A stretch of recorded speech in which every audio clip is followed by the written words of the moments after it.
Nih gue spill sama lo, ciri-ciri orang yang punya gangguan kepribadian narcissistic personality disorder atau yang biasa dikenal atau disebut NPD. Pokoknya lo mesti hati-hati sama orang kayak gini karena siapa tahu di sekitar lingkungan lo, di sekitar pertemanan lo, di tempat kerja lo atau di lingkaran keluarga lo ada nih orang yang kayak gini. Dari sekian banyak ciri-cirinya, bakal gua kasih tahu sama lo beberapa ciri-ciri yang paling menonjol. Yang nomor 6 ini yang paling berbahaya dan kadang lo nggak sangka-sangka dia tuh ngelakuin itu sama lo dan bisa bikin hancur hidup lo. Tapi sebelum gua lanjut nih, follow dulu, lo love, lo komen, lo bagikan ke teman-teman lo biar teman-teman lo juga pada tahu, dan jangan lupa nih disimpan biar nanti lo nggak bingung kalau lo mau nyari videonya lagi. Tapi lo harus tahu juga, lo mesti bisa bedain yang namanya narsis sama NPD. Karena nih narsis dan NPD itu adalah dua kepribadian yang berbeda. Dan yang lo harus tahu adalah setiap orang juga punya kadar narsisnya masing-masing. Cuma nih beda sama yang namanya NPD. Ini udah akut banget, level akutnya juga udah lebih parah dari yang namanya narsis. Saking akut dan parahnya, ini bisa banyak kerugiin orang lain. Makanya disebutnya narcissistic personality disorder. Nah, ciri-ciri yang pertama nih, dia selalu ingin kelihatan unggul di mata orang lain. Ingin kelihatan lebih sukses, ingin kelihatan lebih kaya, pokoknya ingin kelihatan hebat di mata orang lain. Dan entah nih bagaimana caranya dia bisa nyampe sana, dia akan menghalalkan segala cara untuk mencapai ke sana. Walaupun nih dia harus menjatuhkan orang lain, menipu orang lain, memfitnah orang lain.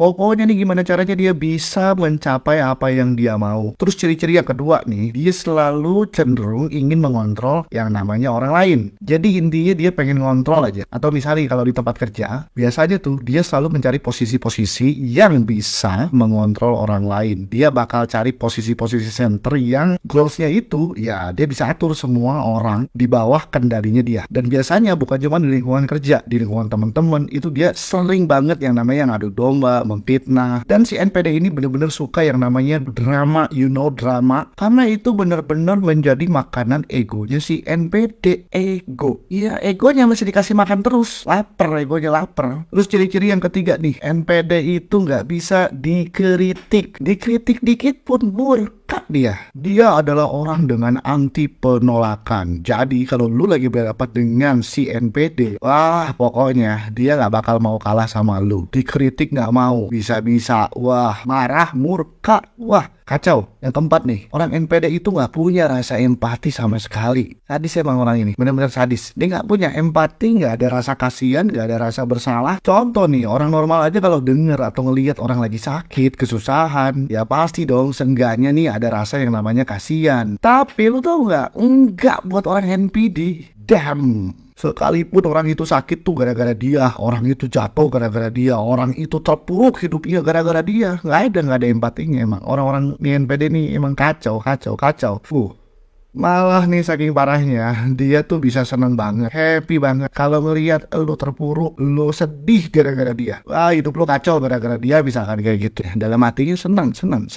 Kurang ajar emang. Jadi emang udah nggak punya rasa empatinya ya sedikit pun, nggak ada sama sekali. Kayaknya hatinya dibuang. Terus ciri-ciri yang kelima nih, NPD itu punya sifat seperti parasit. Teman-teman tahu kan parasit kayak gimana? Kalau nggak salah ya, parasit itu kayak hewan yang sering nempel sama hewan, yang sering ngambil sari-sari nutrisinya gitu. Nah itu namanya parasit. Nah NPD tuh kayak gitu, kayak parasit, selalu mencari inang-inang yang berpotensi untuk hidupnya. Jadi nih si inang-inangnya terus aja tuh digerogotin sama si NPD-nya tuh. Grogotin apa aja, kedudukannya, hartanya, apanya. Terus yang terakhir nih, yang keenam, bahaya banget, matil. Jadi ciri-ciri yang keenam nih, dia adalah seorang master of manipulator. Master of manipulator. Ngeri nggak coy? Jadi yang namanya si NPD ini sangat pinter, ahli banget untuk memanipulasi apapun, termasuk memanipulasi lu. Makanya gue gak bakal heran kalau lu deket sama orang NPD kayak gini nih, lu bakal sangat gampang banget terpengaruh sama dia, karena dia manipulator yang ulung. Ingat, manipulator. Jadi lu bakal terpengaruh kalau lagi ngobrol sama dia. Lu akan merasa iba sama dia, lu akan merasa kasihan sama dia, lu akan merasa ingin menolong dia. Karena dengan segala macam tipu daya dia, itu bener ya, karena manipulator ya, lu gampang banget kerayu sama dia, jago banget nipunya. Kadang lu bisa kayak kehipnotis seolah-olah, padahal tuh dia nggak ada apa-apanya, dia cuma jago memanipulasi aja. Nah sekarang coba tulis di kolom komentar, kira-kira di sekitar lu ada nggak orang yang kayak gitu?